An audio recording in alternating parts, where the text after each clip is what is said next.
SV6 news కు స్వాగతం. ముందుగా హెడ్లైన్స్. దేశంలో పెరుగుతున్న కోవిడ్ కేసులు, మరణాలు.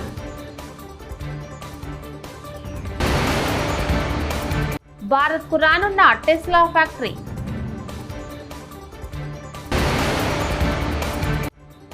మేడిగడ్డ కుంగితే కేసీఆర్ ఒక్క మాట మాట్లాడలేదు, ఉత్తమ్ కుమార్ రెడ్డి.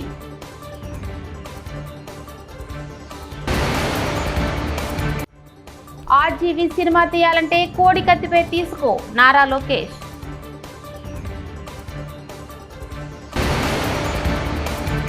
ఏపీలో పేద పిల్లలకు నాణ్యమైన విద్య, సీఎం జగన్.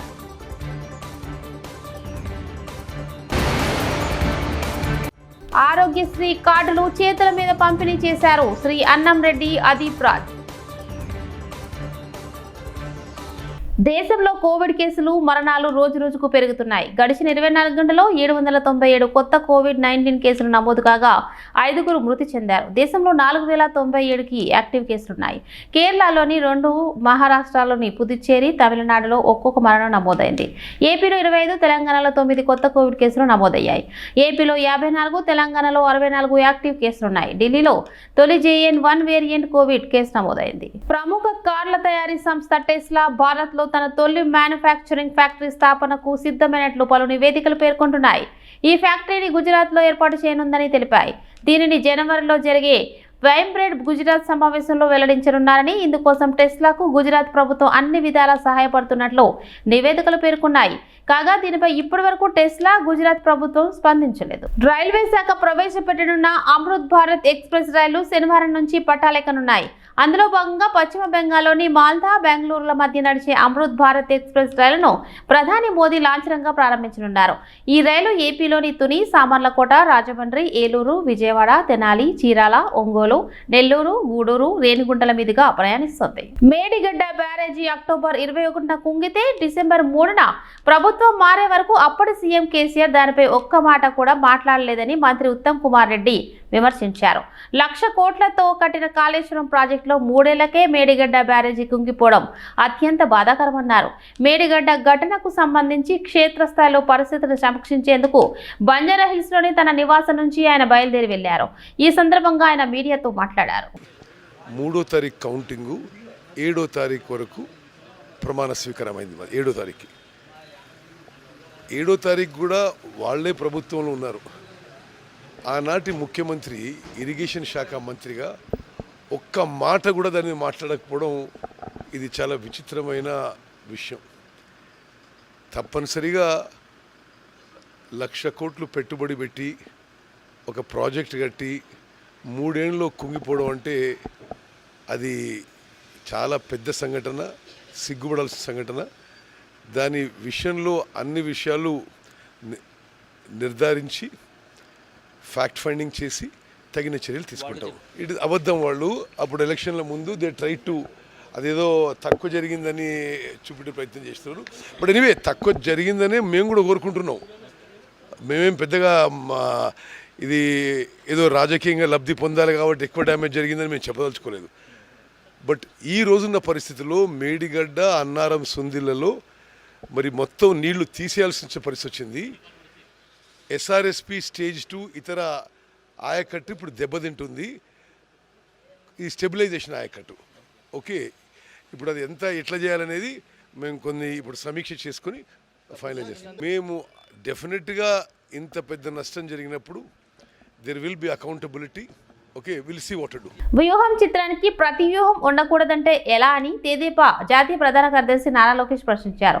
మంగళగిరిలో మీడియాతో మాట్లాడిన ఆయన ఎన్నికల ముందు ఈ తరహా సినిమాలు తీయడం ఓ ఫ్యాషన్ అయిపోయిందని మండిపడ్డారు. ఇలాంటి సినిమాలకు జగనే డబ్బులు పంచుతున్నారని ఆరోపించారు. ప్రోగ్రాం పెట్టుకుందామని నిర్ణయించుకున్నాం. అది ప్రధానంగా జనవరి 4వ తారీఖు నాడు లాంచ్ చేస్తాం. మా జాతీయ అధ్యక్షులు వారు శ్రీ నారా చంద్రబాబు నాయుడు గారి నాయకత్వంలో ఇక్కడ ఒక వర్క్షాప్ ఏర్పాటు చేసుకుని ఇక్కడ నుంచి ఫస్ట్ ఫేజ్ అన్ని పార్లమెంట్లు, నియోజకవర్గాలు, మండలాల వరకు వెళ్ళి మా బీసీ సోదరులకు చైతన్యం తీసుకొచ్చి అదేవిధంగా ఈ ప్రభుత్వం వల్ల వాళ్ళు ఎదుర్కొంటున్న కష్టాలు ఏంటని తెలుసుకుని అది మళ్ళీ పార్టీకి తెలియజేసే విధానం ఏర్పాటు చేసుకుంటాం. ఈ ప్రోగ్రాం అయిన తర్వాత స్టేట్ లెవెల్ అంటే బాబు గారు లాంచ్ చేసిన తర్వాత ఫీల్డ్కి వెళ్తారు. ఫీల్డ్ ప్రోగ్రామ్ పూర్తయిన తర్వాత స్టేట్ లెవెల్ ఒక సభ పెట్టుకొని బీసీ సోదరులకి ఒక ప్రత్యేకంగా మేనిఫెస్టో కూడా విడుదల చేయాలని తెలుగుదేశం పార్టీ నిర్ణయించింది. సో ఇది ఈ జైహో బీసీ ఎందుకు ఏర్పడింది, దీని వెనకాల ఆలోచన అంతా కూడా పాదయాత్రలో బీసీ సోదరులు ఎదుర్కొన్న ఇబ్బందులు నేరుగా నేను తెలుసుకున్నాను. నేను కలిసిన వాళ్ళే కాదు, నేను తిరగని మండలాల్లో కూడా బీసీ సోదరుల్లో కలవాలి పార్టీ, వాళ్ళ దగ్గర నుంచి వాళ్ళ సమస్యలు తెలుసుకోవాలి, అది మళ్ళీ బీసీ మేనిఫెస్టో రూపంలో అనౌన్స్ చేయాలనేది పార్టీ నిర్ణయం తీసుకుంది. పేదల తలరాతలు మార్చి ఆస్తి చదువు సీఎం జగన్ దేవుడి దయతో మరో మంచి కార్యక్రమం చేస్తున్నాం. ప్రతి ఏడాది క్రమం తప్పకుండా నిధులు విడుదల చేస్తున్నాం. పిల్లల తల్లుల ఖాతాలోకి ఫీజు రియంబర్స్మెంట్ నిధులు 8.9 లక్షల మంది విద్యార్థులకు 584 కోట్లు ఆర్థిక సాయం 2023-24 జూలై సెప్టెంబర్ జగనన్న విద్యా దీవెన నిధులు జమ. ఇప్పటి వరకు విద్యా దీవెన పథకం ద్వారా 11,900 కోట్లు, జగనన్న వసతి దీవెన కింద 4,275 కోట్లు ఇచ్చాం. 4.5 ఏళ్లలో విప్లవాత్మకమైన అడుగులు వేశాం. ఇంగ్లీష్ మీడియాన్ని ప్రవేశపెట్టి ప్రభుత్వ బడుల రూపురేఖల్ని మార్చాం. 27.61 లక్షల మంది విద్యార్థులకు ఫీజు రియంబర్స్మెంట్ అందించాం. తరగతి గదులను డిజిటల్ క్లాస్ రూమ్లుగా మార్చాం. చెల్లించాల్సిన ఫీజును కూడా ముందుగా ప్రీవియస్ క్వార్టర్స్ లోనే వారి తల్లుల ఖాతాల్లోకి ఇప్పటికే జమ చేశాం. ఈరోజు ఈ 4.5 సంవత్సరాల కాలం ఈ ప్రయాణం ఒక్కసారి గమనించినట్టయితే కేవలం ఈ ఒక్కటే ఒక్క పథకం, జగనన్న విద్యా దీవెన అనే ఒకే ఒక్క పథకం ద్వారా అక్షరాల 27,61,000 మంది పిల్లలకు 27,61,000 మంది పిల్లలకు వాళ్ళ పూర్తి ఫీజులు ఏమాత్రం కూడా ఆ పిల్లలు కానీ ఆ పిల్లల తల్లిదండ్రులు కానీ ఏమాత్రం కూడా ఇబ్బంది పడకూడదు అని ఆ పిల్లల తరపున ఆ పిల్లల తల్లులు అంటే నా అక్కలు నా చెల్లెమ్మల తరపున ఆ పిల్లలకు ఒక మంచి మేనమామగా అక్షరాల 27,61,000 మంది పిల్లలకు మంచి జరిగిస్తూ కేవలం ఈ జగనన్న విద్యా దీవెన అనే ఒకే ఒక్క పథకం ద్వారా అక్షరాల ఇచ్చింది 11,900 కోట్ల రూపాయలని కూడా చెప్పడానికి గర్వపడతా ఉన్నా. కేవలం ఈ ఒకే ఒక్క పథకం ద్వారా. ఇది ఒకటే కాదు, జగనన్న వసతి దీవెన అని చెప్పి ఈ 4.5 సంవత్సరాలలో పిల్లలు చదువులే కాదు, వాళ్ళ బోర్డింగ్ అండ్ లాడ్జింగ్ ఖర్చుల కోసం కూడా ఆ పిల్లలు ఇబ్బంది పడకూడదు, ఆ పిల్లల తల్లిదండ్రులు ఇబ్బంది పడకూడదు అని చెప్పి ఆ విషయంలో కూడా ఆ పిల్లలకు అండగా తోడుగా ఉంటూ ఈ 4.5 సంవత్సర కాలంలోనే దీనికోసం ఇచ్చింది మరో 4,275 కోట్ల రూపాయలు. కుప్పం నియోజకవర్గం శాంతపురం బహిరంగ సభలో టీడీపీ అధినేత చంద్రబాబు నాయుడు గారి ప్రసంగం.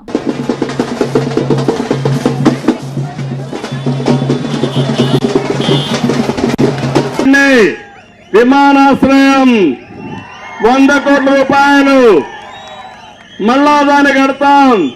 కట్టి మీరు ప్రయాణానికి వెళ్ళాలన్నా లేకపోతే కార్గో పెట్టి మీరు పండించిన పంటలు ప్రపంచం మొత్తం పంపించాలన్నా ఏర్పాటు చేసే బాధ్యత తెలుగుదేశం పార్టీ తీసుకుంటాం. మళ్ళీ రైతు రాజ్యం వస్తుంది, రైతే రాజు అవుతాడు. అన్నదాత కింద ప్రతి ఒక్కరికి 20,000 రూపాయలు సంవత్సరానికి ఇచ్చే బాధ్యత నేను తీసుకుంటా. మళ్ళా డ్రిప్ ఇరిగేషన్ ఇస్తా. మళ్ళీ రైతు చేసే వ్యవసాయానికి అండగా నేను ఉంటానని మీ అందరికీ హామీ ఇస్తున్నా. ఇంకో పక్క బండపల్లి 66, 64 పెద్దూరు, రాళ్ల బదుగూరు, కోనేరు కుప్పం ప్రాంతాల్లో ఎక్కువ గ్రనైట్ ఉంది. నిన్న మొన్న అడుగుతూ విశాఖలోని హోల్సేల్ ఫ్రూట్ మార్కెట్ ని అనుకొని ఉన్న జనతా బజార్లో అగ్ని ప్రమాదం. స్క్రాప్ దుకాణంలోని పాత కారుకి నిప్పు అంటుకొని పక్కన ఉన్న టైర్ల షాపుకు వ్యాపించి ఎగిసిపడుతున్నాయి మంటలు.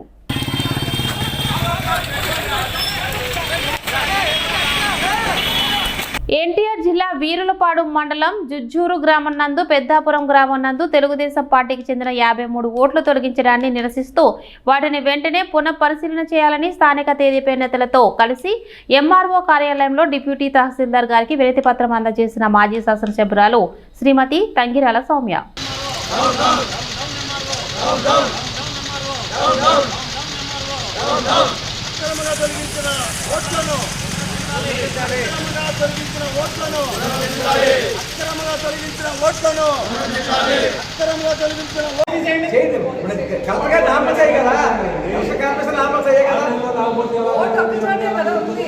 వాళ్ళు ఎక్కడుంటాయమ్మా ఓటు భారతదేశ పౌరులుగా ఓటు ఉన్నారు కదా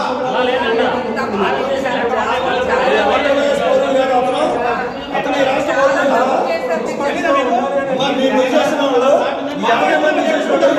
ఈ ఆంధ్ర రాష్ట్రంలో వాళ్ళు పౌరులు కదా వాళ్ళ ఓటు హక్కు ఉండదా అంటే మీరు చెప్పిన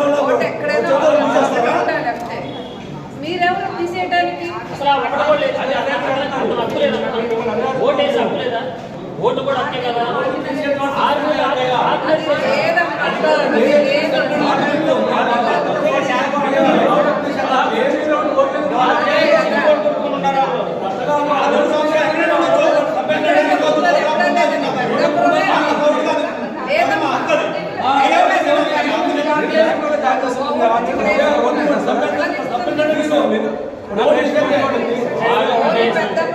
వాళ్ళకి అట్లే మేడం వాళ్ళకి ఏదన్నా మీకు కావాలంటే మీరు రండి నేను చేసుకెళ్తాను.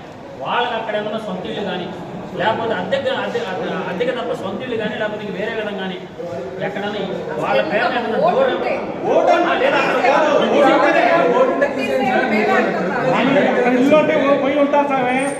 అట్లాగే సార్ నేను ప్రతి దానికి కూడా ఓటుకు ఓటు వాళ్ళకి తెలంగాణలో ఓటు ఉన్నట్టు. విశాఖ పెందుర్తి రాంపురం సొంత గ్రామంలో ఆరోగ్యశ్రీ కార్డులు శాసనసభ్యులు శ్రీ అన్నంరెడ్డి అదీప్రాజ్ చేతుల మీదుగా పంపిణీ చేశారు. ఎమ్మెల్యే మాట్లాడుతూ గత ప్రభుత్వం కంటే ఈ ప్రభుత్వంలో మెరుగైన వైద్యం అందిస్తున్నారు అన్నారు. సీఎం జగన్మోహన్ రెడ్డి వైద్యం పట్ల ప్రస్తుతం ఉన్న ఖర్చులతో పోల్చుకొని సగటు కుటుంబానికి పథకం కింద 25 లక్షల రూపాయలు మంజూరు చేశారు.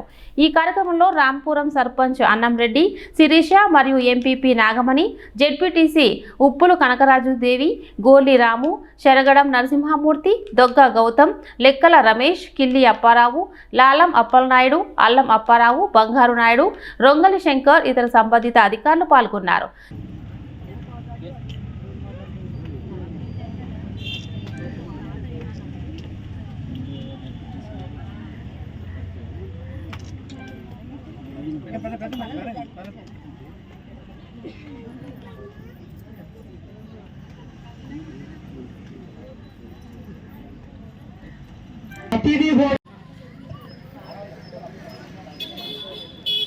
వాలంటీర్స్ అందరూ కూడా కొద్దిగా ఫ్రంట్కి వెళ్ళండి. సారా ఇలాగ వచ్చేస్తున్నారు. కొద్దిగా ముందుకెళ్తే రిసీవింగ్ బాగుంటుంది. అమ్మఒడి మనం ఇస్తుంటే ఎందుకు ఉచితంగా డబ్బులు ఇస్తున్నారు? ప్రజలను ఏదో రకంగా మభ్యపెట్టేటువంటి కార్యక్రమం. మీరు ఏది చేయరు, చేసేవాళ్ళని చేయనిచ్చేటువంటి కార్యక్రమం. ఇవాళ ఎందుకు మనూరు పరిస్థితి తీసుకోండి. ఇవాళ నేను ఇప్పటికీ బాధపడుతుంటాను. రోజు కూడా నేను ఇవ్వడం జరుగుతుంది. దాంతోపాటు మీరు చూడండి, ఏదైనా సర్టిఫికెట్లు కావాలన్నా, లేదంటే క్యాస్ట్ సర్టిఫికెట్ కావాలి, ఇన్కమ్ సర్టిఫికెట్ కావాలి, డెత్ సర్టిఫికెట్ కావాలి, బర్త్ సర్టిఫికెట్ కావాలంటే మండల ఆఫీస్కి వెళ్ళో లేకపోతే అధికారుల చుట్టూనో నాయకుల చుట్టూనో సంవత్సరాలు తిరిగేవాడిని. కానీ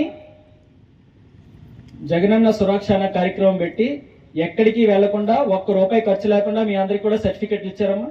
డెత్ సర్టిఫికెట్లు, ఇన్కమ్ సర్టిఫికెట్లు అన్నీ కూడా ఎవరి దేని ఖర్చు పెట్టుకుంటే అవన్నీ కూడా మీకు ఇచ్చారు.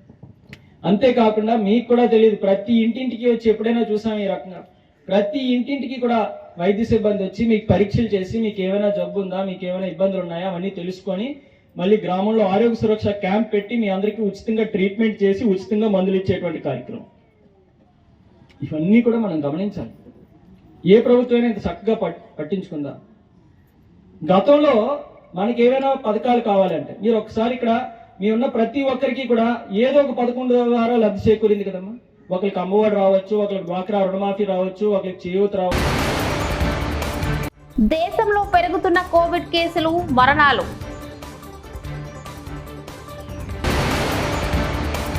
భారత్కు రానున్న టెస్లా ఫ్యాక్టరీ.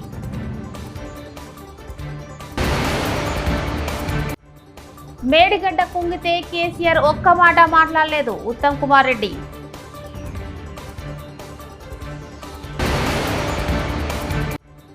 ఆర్జీవీ సినిమా తీయాలంటే కోడి కత్తిపై తీసుకో, నారా లోకేష్.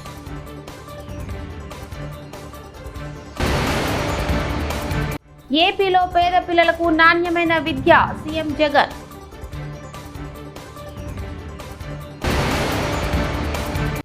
ఆరోగ్యశ్రీ కార్డులు చేతుల మీద పంపిణీ చేశారు శ్రీ అన్నంరెడ్డి అదీప్ రాజ్. ఇవి బులెటిన్ విశేషాలు. చూస్తూనే ఉండండి SV6 న్యూస్.